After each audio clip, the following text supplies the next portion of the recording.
Aaron. Aaron is the traditional founder and head of the Jewish priesthood, who, in company with Moses, led the Israelites out of Egypt. Life. Aaron is described in the Old Testament book of Exodus as a son of Amram and Jochebed of the tribe of Levi, 3 years older than his brother Moses. He acted together with his brother in the desperate situation of the Israelites in Egypt and took an active part in the Exodus.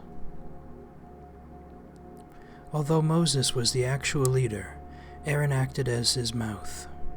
The two brothers went to the Pharaoh together, and it was Aaron who told him to let the people of Israel go, using his magic rod in order to show the might of Yahweh. When the Pharaoh finally decided to release the people, Yahweh gave the important ordinance of the Passover, the annual ritual remembrance of the Exodus, to Aaron and Moses. But Moses alone went up on Mount Sinai, and he alone was allowed to come near to Yahweh. Moses later was ordered to bring near Aaron and his sons, and they were anointed and consecrated to be priests by a perpetual statute. Aaron's sons were to take over the priestly garments after him. Aaron is not represented as wholly blameless. It was he who, when Moses was delayed on Mount Sinai, made the golden calf that was idolatrously worshipped by the people. Once a year, on Yom Kippur, the Day of Atonement, Aaron was allowed to come into the Holy of Holies, the most sacred part of the tabernacle, or sanctuary, in which the Hebrew tribes worshipped, bringing his offering. Together with his sister Miriam, Aaron spoke against Moses because he had married a foreigner, a Cushite woman. But as in the episode of the golden calf, the narrative tells how Aaron was merely reproved, though Miriam was punished for the offense.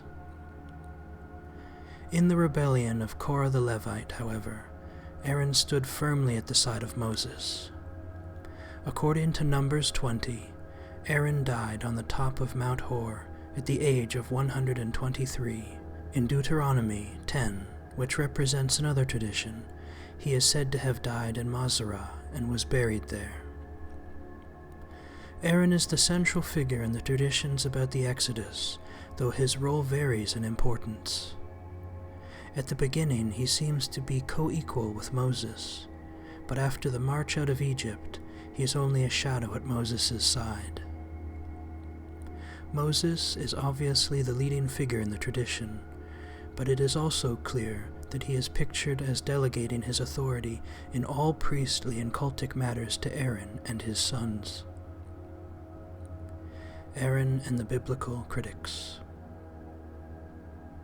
Scholars have long been aware that the figure of Aaron as it is now found in the Pentateuch, or first 5 books of the Old Testament, is built up from several sources or layers of traditions. According to Julius Wellhausen, a German biblical scholar and his followers, the Yahwist source was the oldest one, followed in order by the Elohist, Deuteronomist, and priestly code. Scholars have attributed the passages about Aaron to one or the other of these sources.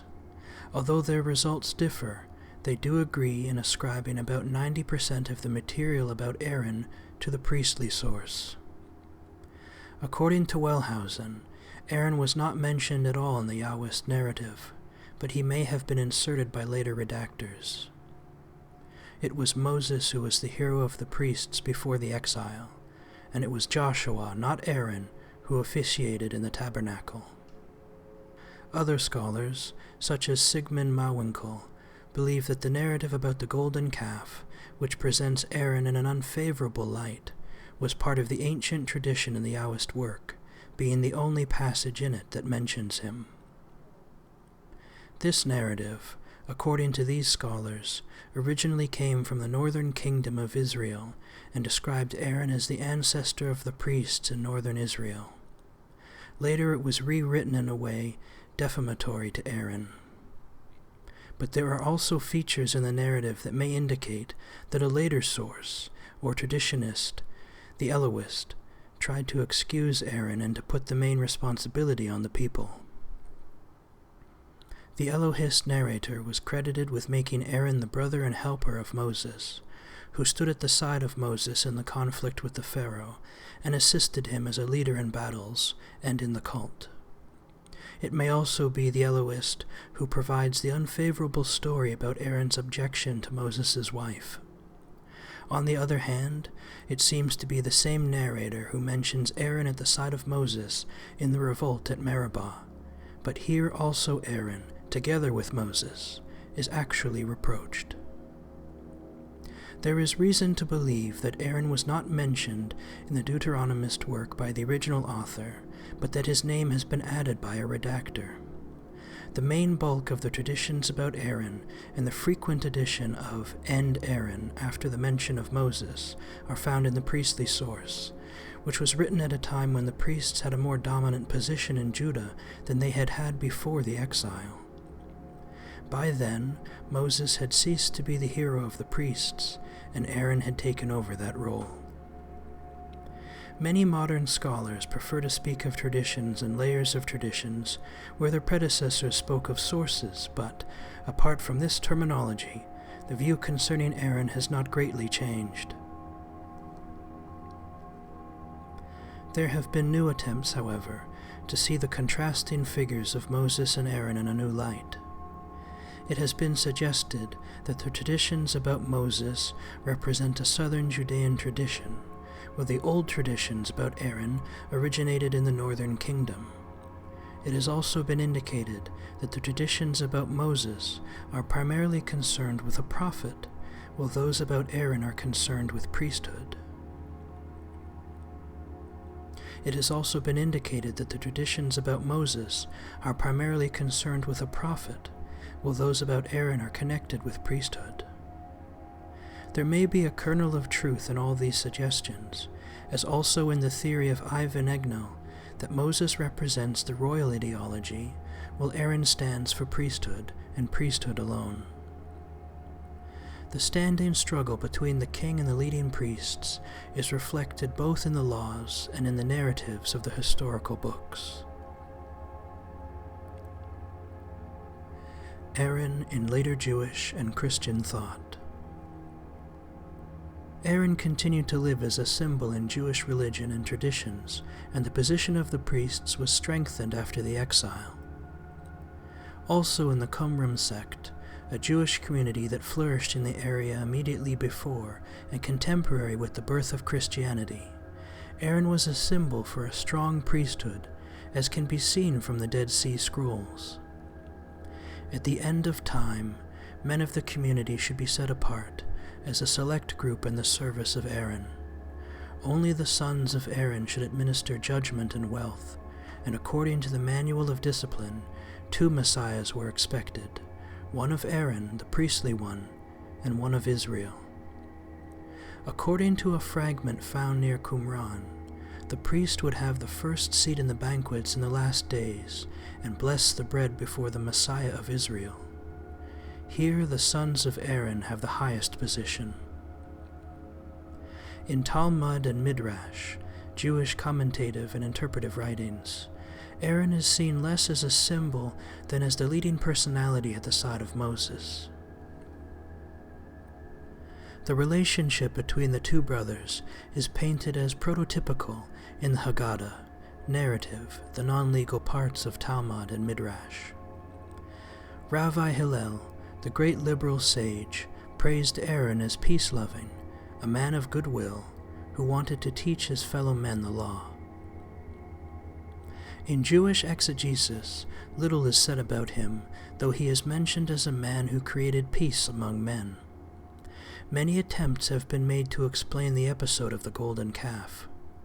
According to some exegetes, Aaron had to make the calf in order to avoid being killed.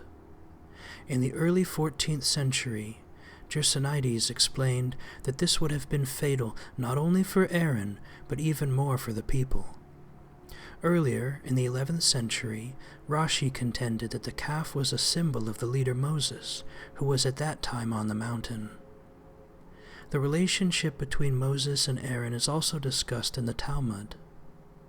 Some traditionists have wondered why Aaron and not Moses was appointed high priest. The answer has been found in an indication that Moses was rejected because of his original unwillingness when he was called by Yahweh. It also seems to have been hard for some traditionists to accept that Aaron was described as older than Moses. The death of Aaron is related in the Midrash Pitarat Aharon. The first Christian communities admitted that Aaron, the sons of Aaron, or the order of Aaron, were symbols of the highest priesthood. But in the letter to the Hebrews, Christ is described as a high priest according to the order of Melchizedek, which was set against the order of Aaron. Of the Church Fathers, Cyril of Alexandria says that Aaron was divinely called to a priesthood in spirit and in truth, and that he was a type of Christ. Gregory the Great translates the name Aaron as mountain of strength, and sees in him a Redeemer who mediated between God and man. Bibliography: F.S. North, Aaron's Rise in Prestige, in Zeitschrift für die Alttestamentliche Wissenschaft 66, pages 191 to 199 from 1954, is a short paper discussing Aaron's position. Roland Deveau, L'Institution de l'Ancien Testament, Volume 2, from 1958 to 1960. English translation, Ancient Israel, Its Life and Institutions, 1961. A comprehensive work, also gives a picture of Aaron and his place in ancient Israelite life and cult.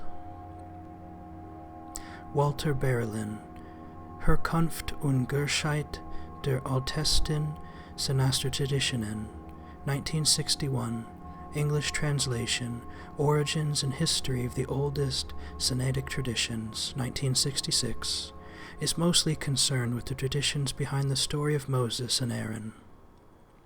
Harold H. Rowley, Worship in Ancient Israel from 1967, gives a picture of religious life in Israel, including Aaron and his role. Bertil Gartner, The Temple and the Community in Qumran and the New Testament, 1965, treats the religious cult in the Qumran society, in which Aaron was synonymous with the chief priest.